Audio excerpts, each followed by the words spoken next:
Sistemas operacionais, conceitos básicos. Vamos começar a nossa aula apresentando algumas motivações para estudar sistemas operacionais do ponto de vista da sua arquitetura.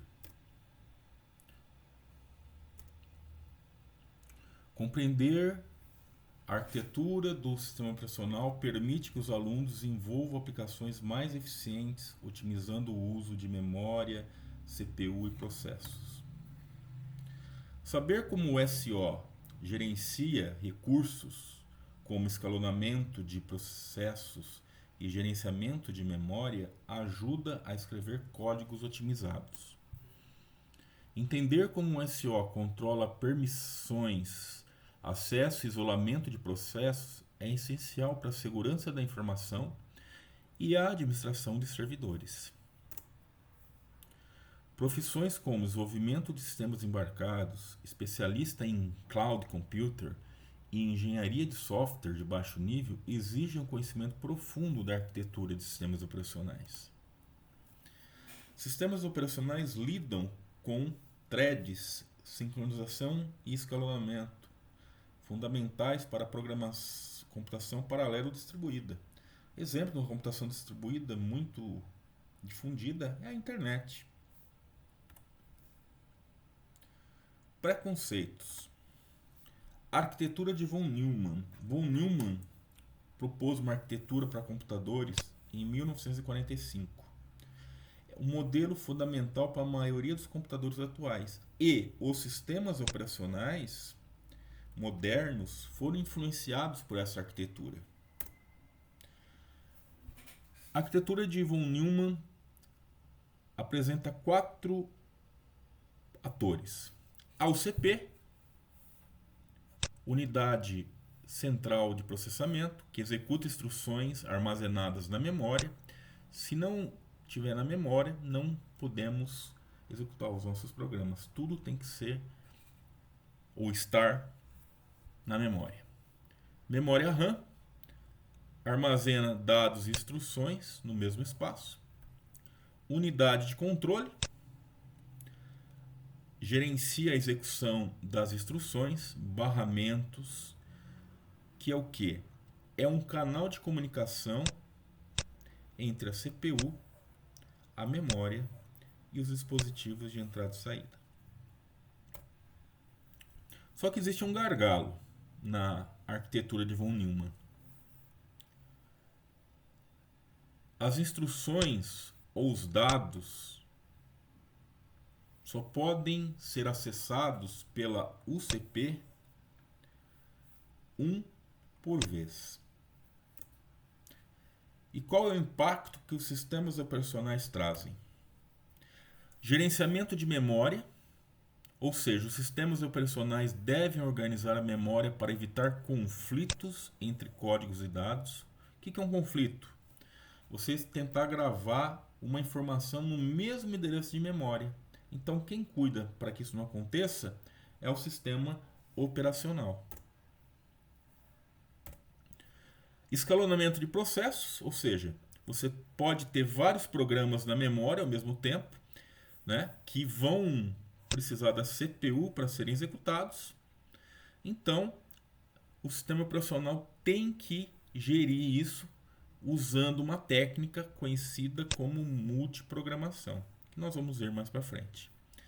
E a segurança, como código e dados compartilhados na memória, ataques como o buffer overflow exploram vulnerabilidades. Então, sistemas operacionais têm que estar preparados para esses tipos de situações. Vamos falar do PC Counter, que é, ou só PC, que é um registrador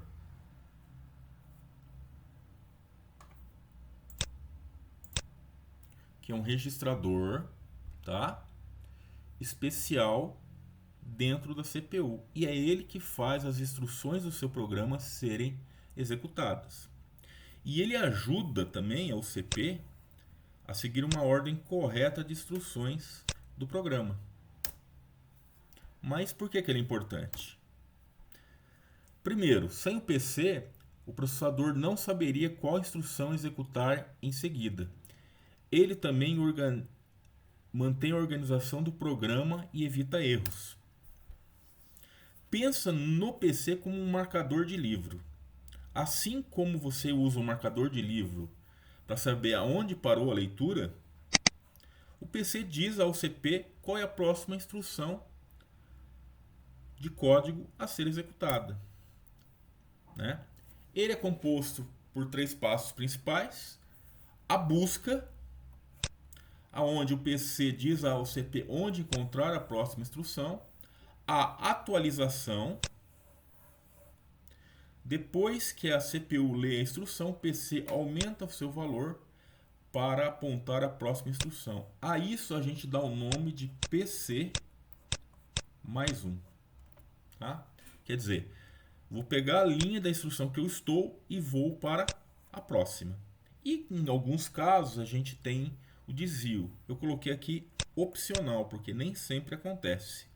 Se o programa precisa pular para uma outra parte do código, o PC recebe um novo valor. Tá? Normalmente, quando isso acontece, o desvio, é quando o nosso programa tem while, tem if, que você tem que fazer um deslocamento de execução. Olha aqui um exemplo prático. Veja só, ligar a luz, abrir a porta e fechar a porta. Então o que a gente tem? Essa é a primeira linha de instrução. Então o meu PC vale 1, né? Bom, eu executei. Aí eu faço o quê? PC mais 1. Ou seja, ele vai para 2. E aí eu faço uma busca. Aonde está a linha 2? A linha 2 está aqui. Aí eu executo abrir a porta. O meu PC aqui está valendo 2. Eu vou dar um PC mais 1. E ele vai para 3. Aí eu faço uma busca. Cadê a linha 3? Está aqui. E aí eu executo fechar a porta. É assim que o PC funciona. Muito bem, conceitos básicos.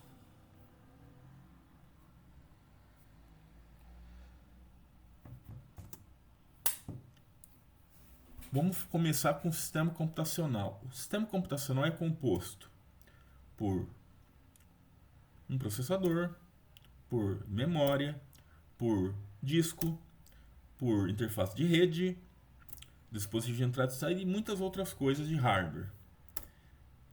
Mas o que mais?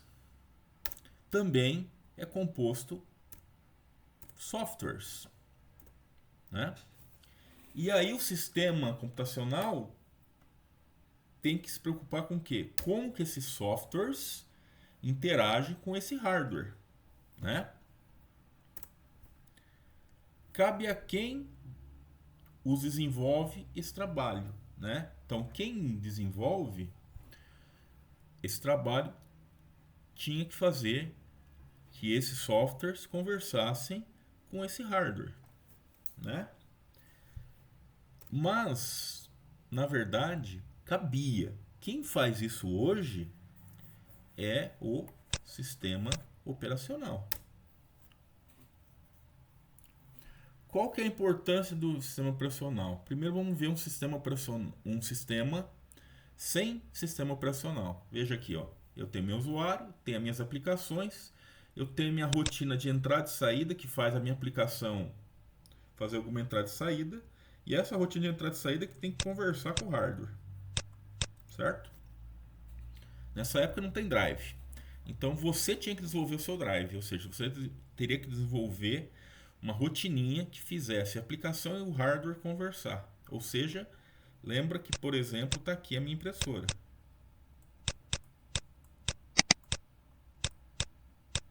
Certo? Então o que a gente tem? Mais gasto no tempo de programação, porque além da aplicação, o programador tinha que fazer isso aqui. Aumento da dificuldade, porque você tem que saber detalhes de hardware, né? E hardware é algo meio complexo. E o usuário preocupado com detalhes de hardware também, né? Detalhes de hardware. Então, eu tenho que me preocupar como que eu vou fazer o meu hardware funcionar com o meu software. E aí surge a ideia do sistema operacional, que é algo que fica entre a aplicação do usuário e o meu meu hardware. Com isso eu tenho maior racionalidade, né? O que é isso? Eu consigo usar o máximo do meu hardware, né? Maior dedicação aos problemas de alto nível, ou seja, o programador vai se preocupar com os seus problemas mesmo que ele tem que resolver. Por exemplo, vamos supor que ele tem que criar um marketplace para a empresa tal. Então ele se preocupa com isso, não como que o hardware vai processar tudo isso.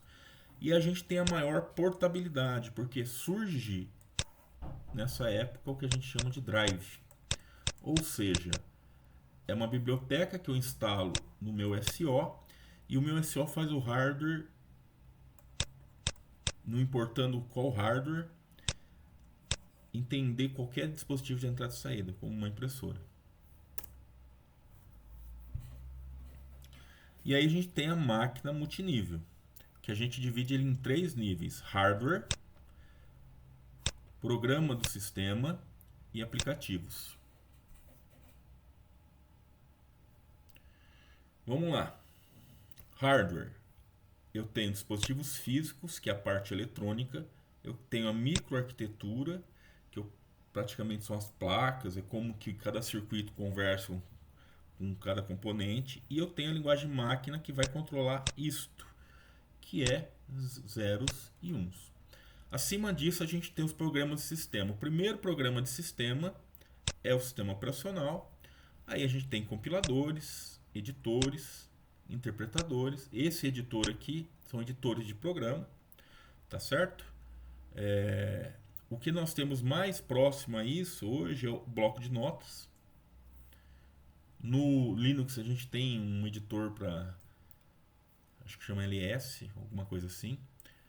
E acima disso eu tenho meus aplicativos, que é, por exemplo, banco de dados, navegadores como Chrome, softwares, por exemplo, reserva de passagem, banco. Aqui eu tenho jogos, aqui eu também tenho Word, eu tenho Excel e por aí vai. Então tudo que é programa do usuário está nesse nível acima aqui.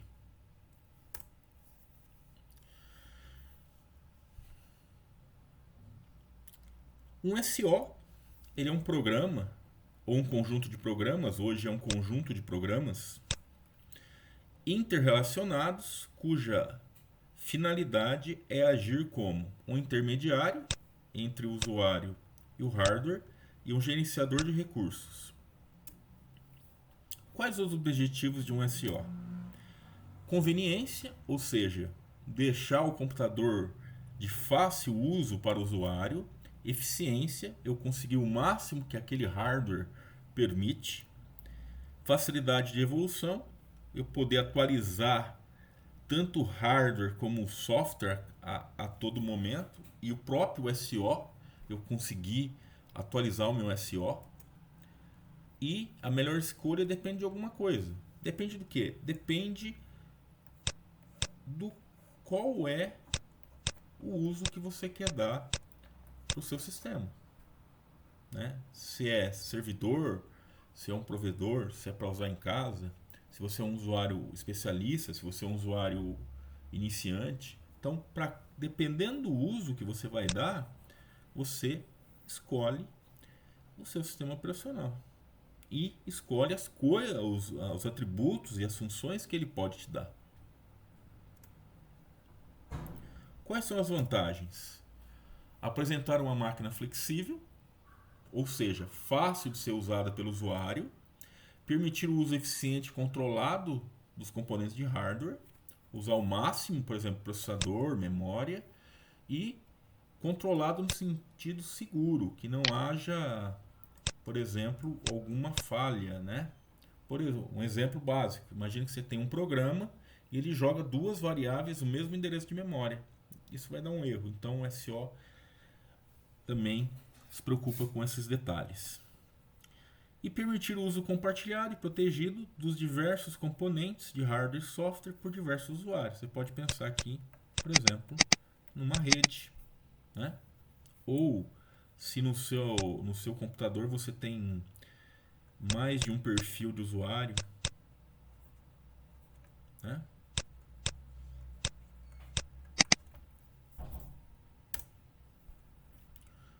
O SO deve fornecer uma interface aos programas do usuário.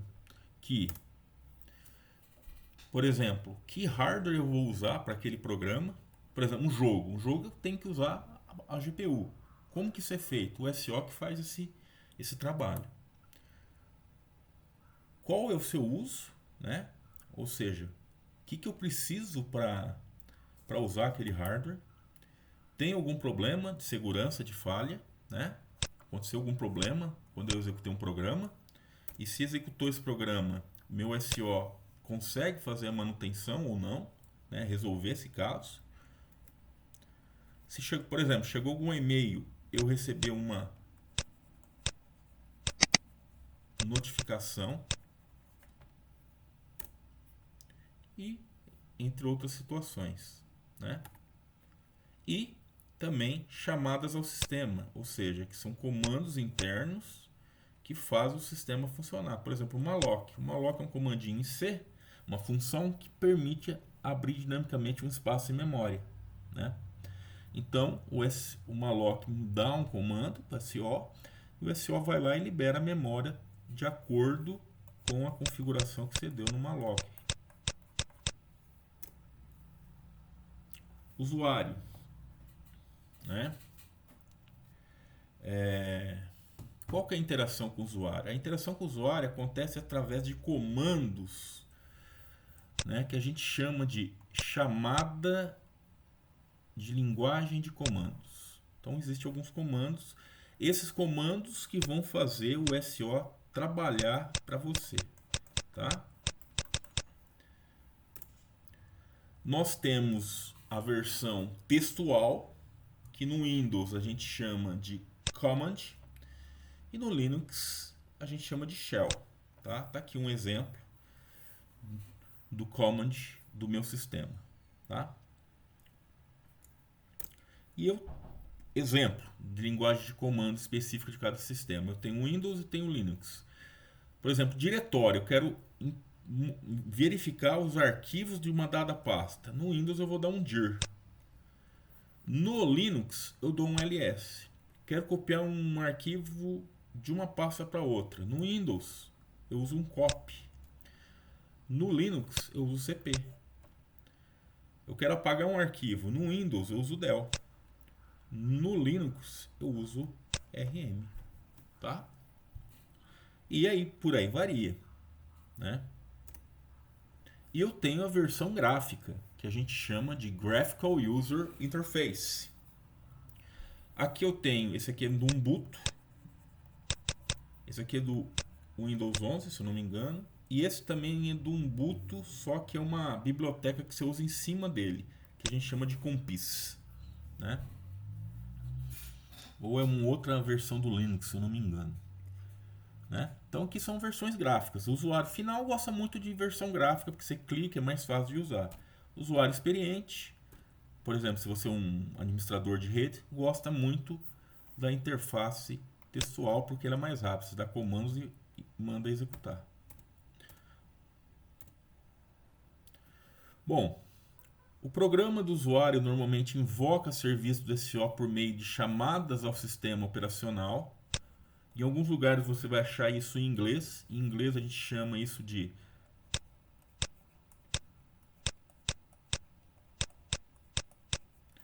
system call, tá? Então a ideia é o seguinte: o programa do usuário quer usar o hardware de alguma forma ou quer fazer alguma coisa. Então ele vem e manda e faz uma chamada no sistema operacional. Então a chamada ao sistema é uma biblioteca de comandos que vai realizar isso que o programa quer. O SO vai analisar, vai executar e vai retornar para o programa do usuário. Por exemplo, quando eu quero carregar um arquivo. A chamada ao sistema operacional permite um controle mais eficiente sobre as operações do sistema e um acesso mais direto sobre as operações de hardware, especialmente quando a gente fala entrada e saída. Exemplo, o famoso atividade de imprimir um texto. Processamento. Processamento, a gente tem um processamento serial, onde os recursos são alocados a um único programa, e isso segue, vai executando linha a linha, né? E eu tenho concorrente, recursos dinamicamente associados entre uma coleção de programas em diferentes estágios, ou seja, quando eu tenho mais de um programa rodando e eles estão concorrendo a um recurso. Imagina que eu tenho programa 1, programa 2 e eles querem, eu tenho uma área de memória. O programa 1 entrou nesse endereço de memória e o programa 2 quer entrar no mesmo endereço. Então o SO não pode deixar isso acontecer. Então isso é concorrência.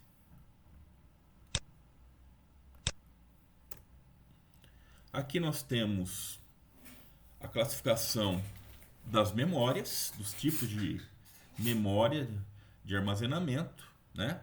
Você vê que cada um tem um tamanho devido à sua capacidade. Então vamos começar. Armazenamento. Sempre fitas magnéticas e disco óptico hoje é usado muito para backup de servidor, né? Então, armazenamento muito grande. Disco rígido, que é o HD, o Solid State Drive, que é o disco sólido, a RAM, Read Aleatory Memory, Cache, que é uma memória que fica entre essa memória e o processador, e os registradores que estão lá no processador. Quanto à velocidade, é o contrário. Quanto menor a capacidade de armazenamento, maior é a sua velocidade, né? Quanto maior a velocidade que você tem, a sua memória é mais cara. Então a memória mais rápida de todas é os registradores, tá? Depois o cache, a RAM e o SSD. Aqui um exemplo de influência da cache. Eu tenho dois programas parecidos, né? Eu usei a biblioteca time.h para medir o tempo, tá? Então vamos lá. O primeiro, eu tenho um tempo de 2.393 milissegundos. Se você for executar esse programa, esse tempo vai variar, tá? Que depende do seu processador, de como ele está carregado na hora. Só que a ideia é eu ter uma matriz de 1000 por 1000, tá? E aqui eu estou medindo o tempo, ó.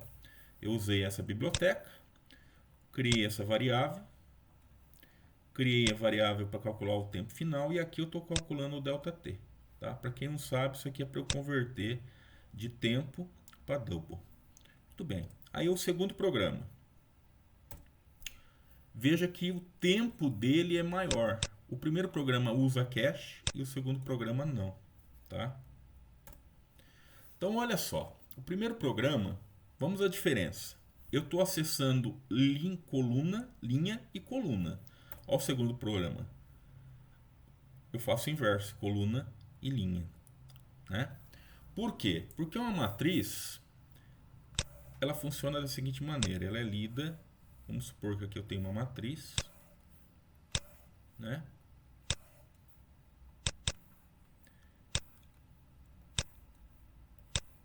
Eu leio essa linha.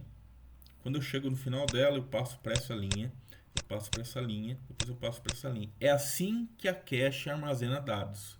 Porque se você for pensar num vetor, é como se fosse vários vetores, tá? Muito bem. Então vamos lá. Opa. Voltamos aqui. Então, ele é mais rápido por quê? Os elementos da matriz são acessados sequencialmente na memória. Ou seja, eu pego uma linha e analiso todas elas. A CPU carrega os blocos inteiros da matriz no cache L1 e L2, aproveitando a localidade espacial. Então, funciona da seguinte maneira, ó. Imagina aqui minha matriz.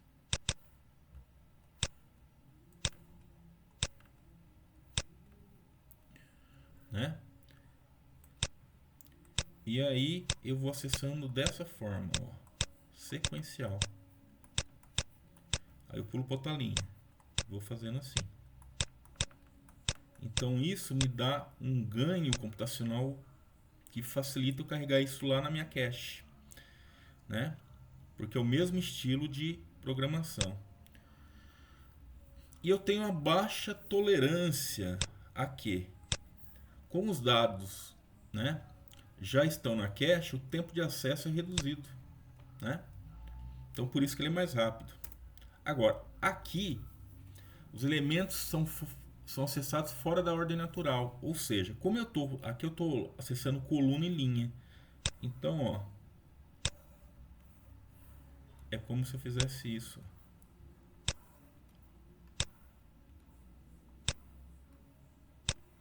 É como se fosse um vetor de uma posição só. Então eu acesso aqui, aí eu pulo para cá, aí eu pulo para cá, aí eu vou para cá, para cá, para cá. Então eu tenho que fazer muito mais interações nesse laço. Por isso que ele é mais lento. E olha lá, cada acesso pula grandes distâncias na memória, forçando a CPU buscar os dados fora da cache, ou seja, na memória principal, né? Mais acesso à RAM em vez de aproveitar o cache, tornando o quê? Ele mais lento. Por quê? Como ele está acessando assim, eu não consigo jogar isso na cache. Ele tem que buscar lá, porque a cache ela já está programada para fazer a busca assim, ó. Então veja a diferença de você usar a cache e não usar a cache. Agora, todo programador, na verdade, quer o quê? Uma memória grande, rápida, não volátil, ou seja, que não apague e de baixo custo. Porém, não é isso que a gente tem. Isso não existe. A maioria dos computadores utiliza uma hierarquia de memórias que combina uma pequena quantidade de memória cache, muito rápida e de alto custo, uma grande memória principal que é a RAM, que é volátil, que usa centenas de megabytes e poucos gigabytes de velocidade e custos médios, e memória secundária, não volátil, em disco. Então, memória secundária, toda vez que a gente fala em memória secundária, você já lembra, é disco. E quando eu falo disco, pode ser o HD ou pode ser o SSD, se você tiver. Tá? Aí. Para. Mas nós precisamos passar um conceito importante. O que é um kernel? Que é uma palavra importante na nossa aula.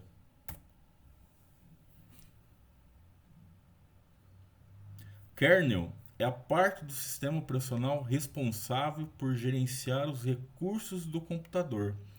Nós veremos isso mais para frente. Pensa, o kernel é o cérebro do sistema operacional. Ou também a gente chama de núcleo do sistema operacional. Então, como tantos dispositivos, surge a necessidade de um gerenciamento e manipulação. E é para isso que existe o sistema operacional, que é um software responsável por gerenciar dispositivos que compõem um sistema computacional e realizar a interação entre o usuário e esse dispositivo. E com isso, nós ficamos por aqui e eu espero vocês na nossa próxima aula. Até lá!